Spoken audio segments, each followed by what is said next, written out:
Rare footage of QG actually hatless.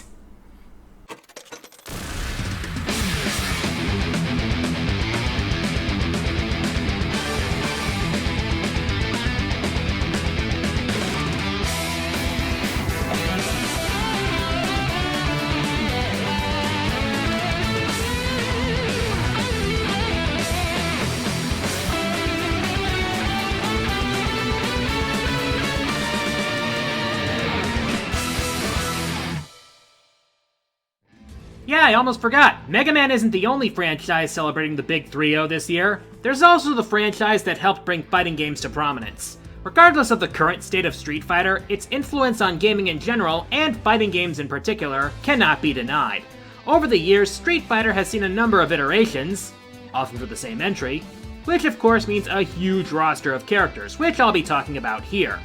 Now this is coming from a casual player who has neither the skill nor the desire to go pro, so I'll be focusing more on personality and story than on gameplay. Also, I'm not counting the characters introduced in the EX games, since they're owned by Arika and not Capcom, and in fact are getting their own game soon enough. Alright, let's get this fight underway. It's game time! Coming back to what I just said about the state of the franchise, Street Fighter V, to put it bluntly, is a fucking mess. The admittedly fun gameplay is overshadowed by business decisions that are questionable at best. Seriously, they shouldn't have had to take nearly 2 years to add a goddamn arcade mode! And the cinematic story mode introduced at the end of Season 1 did very little to help that. That being said, however, I appreciate what it did do for some of the characters. One such character was Karin Kanzuki. Karin was first introduced to the series in Alpha 3 as a rival to Sakura, who herself had been introduced in the previous game. In her youth, Karin was the typical Ojo-sama. You know, haughty, rich, trademark laugh. Yeah, having secured the position of heir to a rich and influential family would give her a reason. Never mind, she only became the heir through trial by fire. Granted, she showed some development even in Alpha 3, learning that there's more to fighting than winning and losing, and even sponsoring Armika after being impressed with her ability.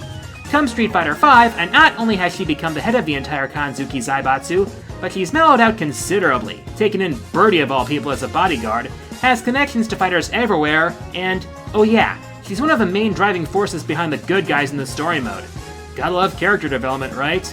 Not to mention, she's one of the few characters in the series with no projectiles or ki, instead relying on throws, quick strikes, and counters. And in good hands, she can be quite dangerous. Believe me, it is satisfying as hell to cap off beating the crap out of Shadowloo's henchmen with that laugh.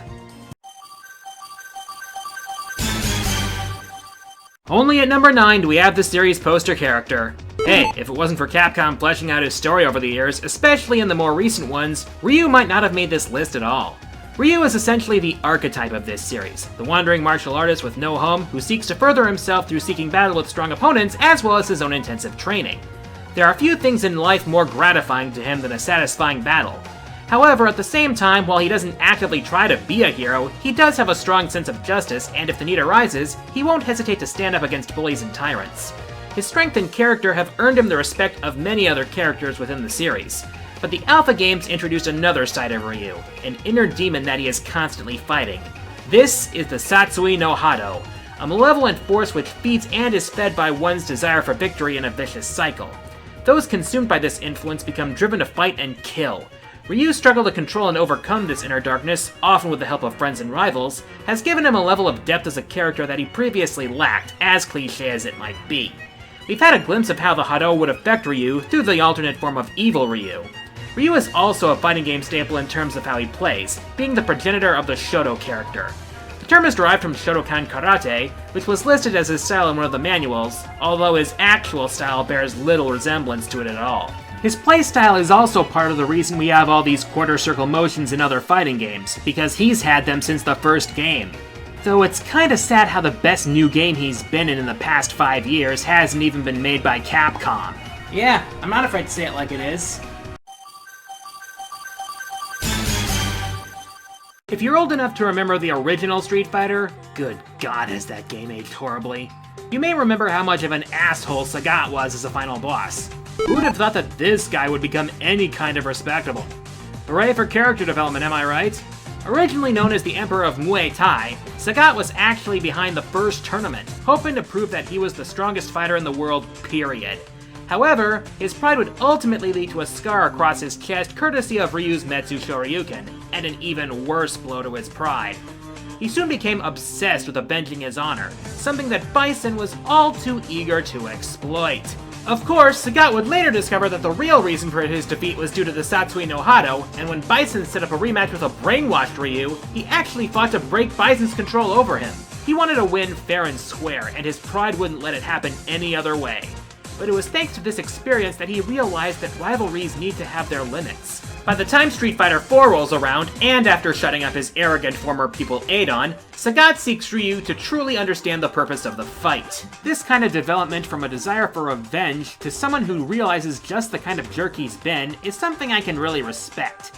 His ending in 4 actually shows some self-reflection, where he says that Seth reminded him of his older self, obsessed with victory and defeat. Your fists were mute. They had no soul. Burn! As for how he plays, well, it's similar in some aspects to Ryu's style, but it also incorporates some unique moves, such as the Tiger Knee, and you're not gonna get a lot of mileage if you keep spamming that move, damn it! As I've established in the past, I'm a sucker for almost all things cute. So it should come as no surprise how much I appreciate a character like Sakura Kasagano. Initially introduced as something of a joke character in Alpha 2, she has since become a beloved character among the fanbase. Probably the best way to describe Sakura is an ascended fangirl. Inspired to take up street fighting by, who else, Ryu, she was able to derive a style based on his, even able to perform a Hadouken despite a lack of any training. Throughout her appearances in the series, her goal has been to find Ryu so she can convince him to train her, despite the fact that he's in constant training himself. Along the way, she makes friends like Dan, Blanca, Elena, and Ibuki, as well as her friendly rivalry with Karin, which was decidedly not so friendly when it began. Heck, she even helped Ken and Sagat break Bison's brainwashing on Ryu during the events of Alpha 3. While her obsession with Ryu is the main focus in her character, it never got to the point where I found it annoying. Same goes for her cheerful and positive nature, which shows in many of her quotes. The fact that her personality balances her innocence with her focus and discipline makes her a very likable character, and many fighters recognize her potential, especially given her lack of formal training. And yeah, I'm not gonna bother to deny it, Sakura is just plain adorable. It's actually one of my favorite things about her, to be completely honest. It's also nice that she got to be a guest character in rival schools. Now, how about Capcom return the favor and give Batsu a spot in Street Fighter sometime down the line? Or, oh, I don't know, a rival school's re-release? Oh, who am I kidding?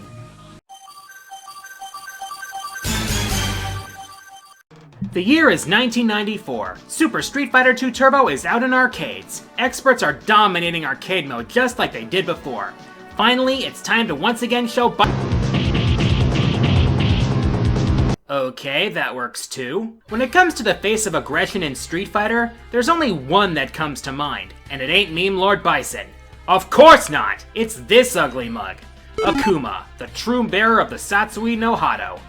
First introduced in Super Turbo as a hidden boss to challenge and annihilate those who thought they were big shots, and inspired by a fucking April Fool's joke, the self-proclaimed master of the fist doesn't leave time for you to laugh before he slams your face into the dirt. Akuma's brutal and ruthless style stems from the deadly style of fighting in which he was trained alongside Goken, his brother and Ryuen Ken sensei. However, while Goken rejected the Satsui no Hado associated with this manner of fighting, Akuma embraced it. This would lead to 2 fights between the brothers, and while Goken won the first, his refusal to kill Akuma would lead to the former being left near death in their second encounter, courtesy of your unfriendly neighborhood raging demon. Akuma has only 2 goals: fighting the strongest of opponents to test the limits of his power, and to convince Ryu to accept the Satsui no Hado.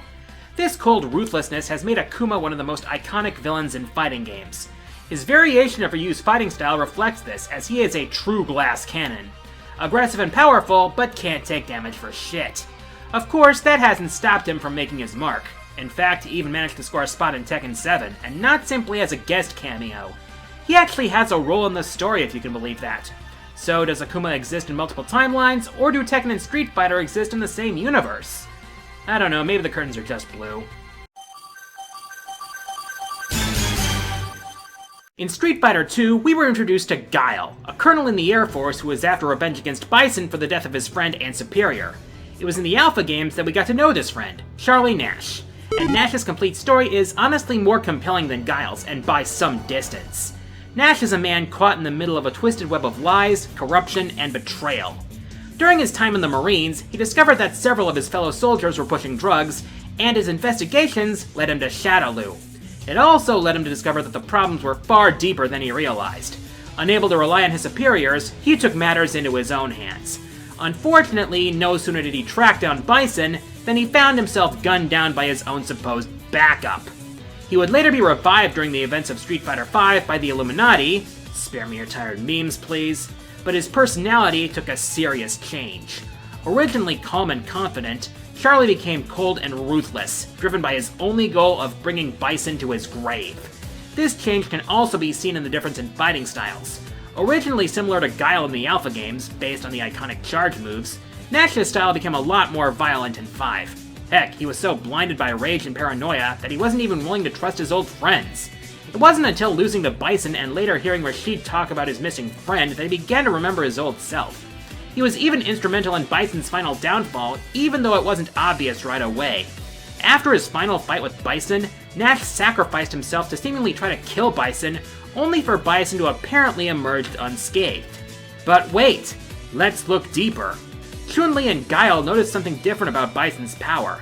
Nash had actually absorbed a good deal of Bison's psycho power in order to weaken him, giving Ryu the ability to finish him off for good. Which means that Nash's sacrifice wasn't in vain after all. But it still feels like a giant slap to the face that Nash wasn't able to finish off Bison right then and there. God, this guy needed a hug. Speaking of characters who need a freaking hug, Cammy White has had one hell of a hard life. The story of this dangerous dame has taken so many twists and turns that it amounts to quite the emotional roller coaster. Originally, she was one of Bison's brainwashed dolls, but even among the dolls, Cammy was unique in that she was actually a clone created using Bison's DNA. Not only that, but Bison had intended to use her as his new body once his current body disintegrated under his own psycho power. However, after a chance encounter with Dhalsim broke Bison's hold over her, she fought to free the other dolls from Bison's control. And even though she succeeded, albeit temporarily, she would end up losing her previous memories, which led to her being taken in by the British paramilitary unit Delta Red. These are the allies with which Cammy would continue her fight against Shadowloo, driven primarily by her hatred for Bison, but also her connections to the other dolls and her desire to save them for good as shown in Street Fighter V. Her tumultuous life and lack of a proper childhood has given her a rather complex personality. She's mainly determined and serious, sometimes to a fault, and can be really hard on herself when she fails. She's also respectful towards those she cares about, but if you're on her shit list, watch the fuck out. Though she doesn't believe in doing more harm than necessary, that doesn't mean she'll hold back if there's a fight to be won. She also really doesn't have much of a sense of humor that I'm aware of, considering how she reacts to comic relief characters. Most of all is her military discipline, which makes her appear uptight to some people, but makes sense considering she's known combat for most of her goddamn life. I actually find it kinda sad. Maybe one day she can have the normal life she so desperately needs. Give her a cat too. She loves those. Who doesn't? Back when I first played Street Fighter II, back when I was a little scrapper, there was only one female fighter in the entire roster. However, even with how much the roster has expanded over the years, giving us plenty of other ladies, not having Chun-Li on here would have been a serious kick to my conscience. And considering those legs of hers, such a kick would have seriously hurt. This Chinese beauty has gone down as one of the definitive female fighters in video games, not simply because she kicks so much ass, but because of her courage and sense of justice. The lady is an agent of Interpol for crying out loud. Her fighting style relies on speed more than power and has changed a bit from game to game, but some of her signature attacks, such as her lightning kick, have remained constant throughout. But her motivation for becoming a cop in the first place was in hopes of finding out what happened to her father. Eventually, after sparring with her mentor, Gen, he pointed her in the direction of, that's right, Bison. Being a main antagonist puts you on a lot of people's shit list. And one surefire way to get to the top of someone's shit list would be to, oh, I don't know, kill her father? As a result, Chun-Li made it her mission to bring down Bison's organization and avenge her father's death. This goal would motivate her through the events of Street Fighter 2, 4, and 5 as she worked with fellow heroes such as Guile, Ryu, and Karin to bring him down.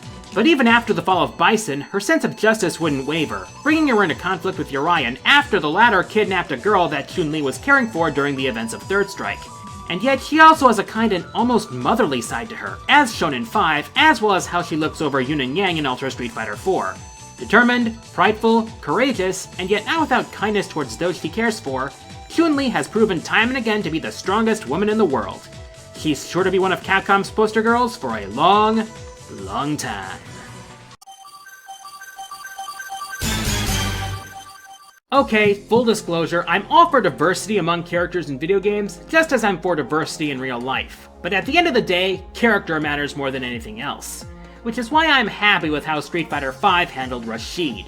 Considering what Capcom's done before, they could have easily made an Arab character portrayed as someone unsavory to cater to some people's worldview of the culture.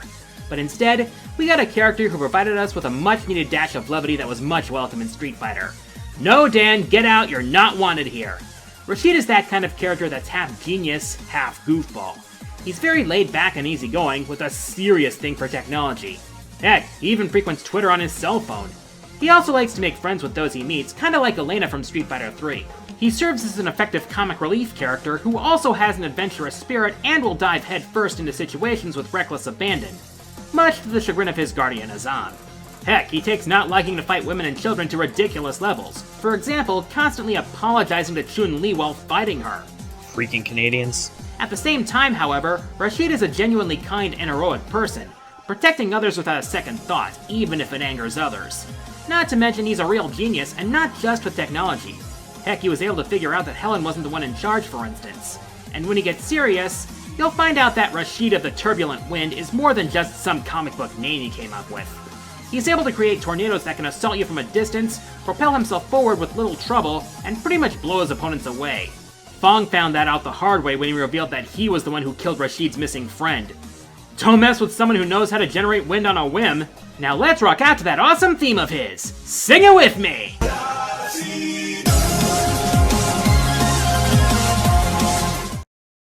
Alright, time for the honorable mentions before the final round begins. M. Bison, worth every Bison dollar. Vega, who somehow makes narcissism work for a character. Jurihan, that psychopathic bitch. Zangief, because in Mother Russia, Pyle drives you. And Dudley, because I can appreciate a boxer with class. You know, there's something I gotta say right about now. As often as the main protagonists of games like these get the spotlight, more often than not, there's just something to be said for Player 2.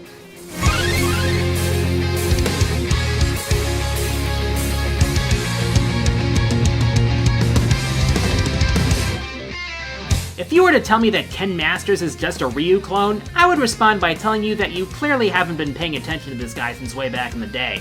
Because in contrast to the decidedly more vanilla Ryu, Ken is more like a banana split with whipped cream and hot fudge. With or without nuts, your call really.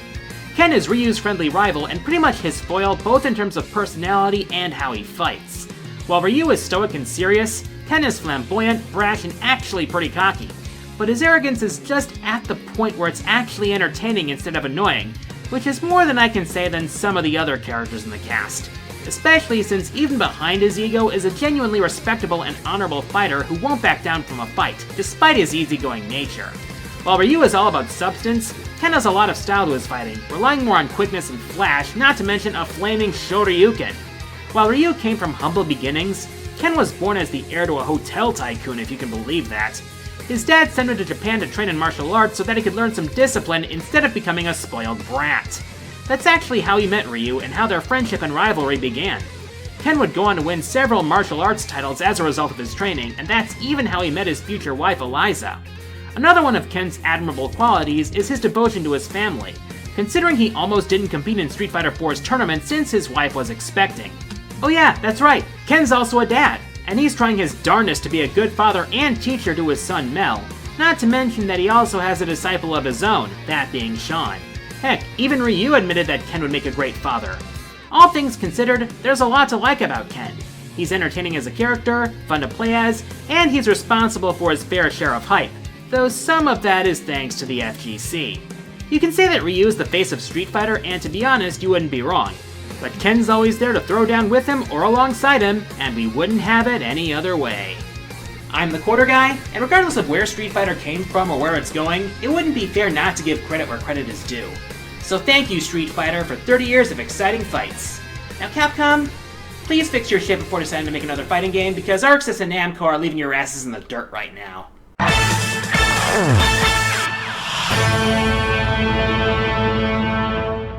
Okay, so here's my idea for a boss. Make a Ferris wheel, put an eye on it, give it arms, and we'll call it Evil Ferris Wheel! That's the dumbest thing I've ever heard in my godforsaken life. Evil Ferris Wheel! Next time, top 10 dumbest boss ideas. Evil Ferris Wheel! Break down.